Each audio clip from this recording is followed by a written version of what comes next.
walking right into a trap. As any fan of college football knows, when you go on the road, you never know what you might run into. Welcome, everyone, to Palo Alto, California, the farm and the home of the Stanford Cardinal. As we'll see the number 9 team in the country, the Notre Dame Fighting Irish, taking on a team from the ACC, the Stanford Cardinal. For EA Sports College Football, I'm Reese Davis, David Pollack, and Jesse Palmer with me. Guys, it's time to get it going.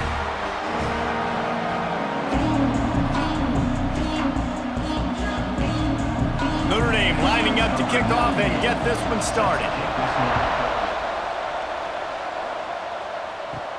He'll bring it back from inside his 5. He was looking for some running room, but not much to be found as he stopped at the 18. The Cardinal offense will take the field to get things underway. And the adrenaline is pumping on overdrive in games like this, guys, and it's crucial to get your emotions under control. No doubt. In rivalry games, you've got to limit the mental errors, and you've got to limit the penalties, because those will kill you, Pollack. And you got to come out under control. It means so much. We know that. The fans are all talking about it, but it's just football. And that's why QBs love their tight ends so much, right? Especially when they're athletic, because they make short throws turn into long gains. Because of his ability after the catch, it's so unique and special. He is dominant in this offense. The Cardinal can be aggressive here on 2nd and short. He'll take it himself. Turning it on! Stopped at the 42, but he got 15 yards on the play. He's not a burner or anything, but he's got enough about him that he can run and hurt you at times. Yeah, he's sneaky fast, isn't he? It seems like he's not moving too well, but he's definitely going faster than what he looks. And this defense, they're finding that out right now. From the shotgun now, here's an inside give. He wasn't far from taking it to the house, and that'll be the final play of the first quarter. Defense has dominated the early part of this game, and the stats point that out emphatically.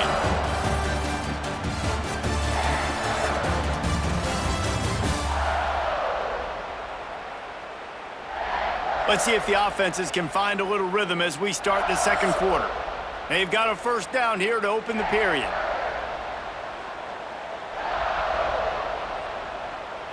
Looking downfield, it's Gulbranson.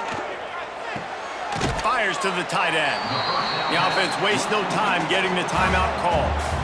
Really good concept there to get things going and use the tight end early. Yeah, I mean, just such a great job on first down, setting up an easier second down. Understanding I don't always have to push the ball down the field, but see the tight end, make the throw. No, it's not a big gain, but makes life really easy on me on second down.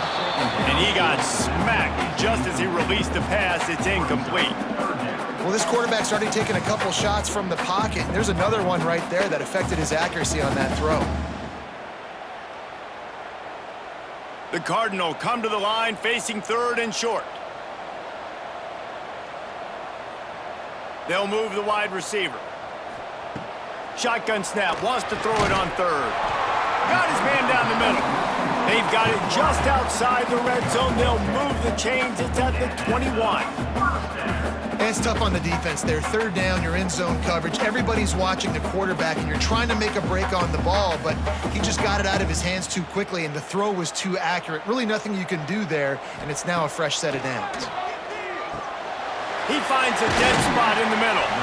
They make the tackle, but he's got a fresh set of downs, and it's 1st and goal from the 7. The offense calls timeout. It's the second one they've used this half. They want to throw it. Trying to barrel in.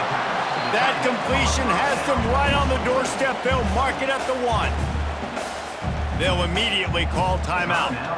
Looking for just 1 more yard. It's 2nd and goal.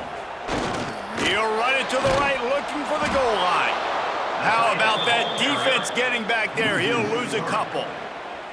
Well, when you get down here inside the red zone, you got to be able to run the football, and it's one thing to do it conventionally, but I like the idea of mixing it up and trying to go jet sweep. Time dwindling away as they try to put points on the board right before the half.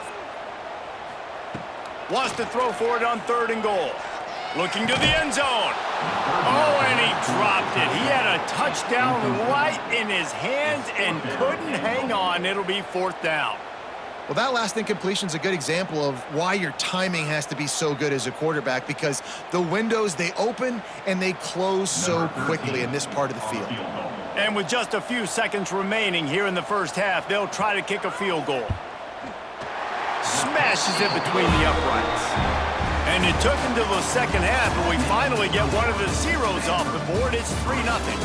That's going to wrap up the first half here, and now we join Kevin with the halftime update. Man, great energy in that building. There always is when these two get together, and a fun first half between these rivals. And yes, football is a game of inches, but man, is that really the case when you consider the length of some of these possessions. Look, I'm not an analytics guy, but I do know this. The team that sustains drives and just moves the sticks might be the team that comes out on top today. Stanford will boot it away to start this second half. Here he comes from inside his own 5. Not a lot of space to be found. Good hustle by the coverage team, and they stop him at the 21. Looking for a man. It's Carr. Firing to the right, complete. And a good job of coverage by that defense. Just a short pickup.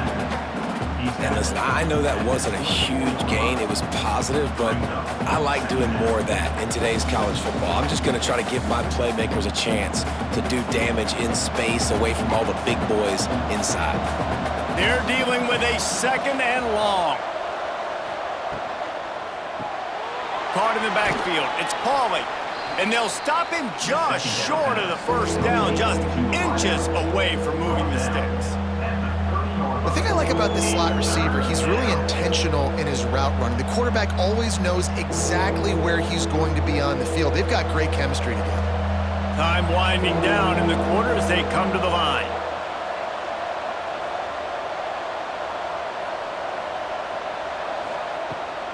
On 30 short, the run and looking for the first down.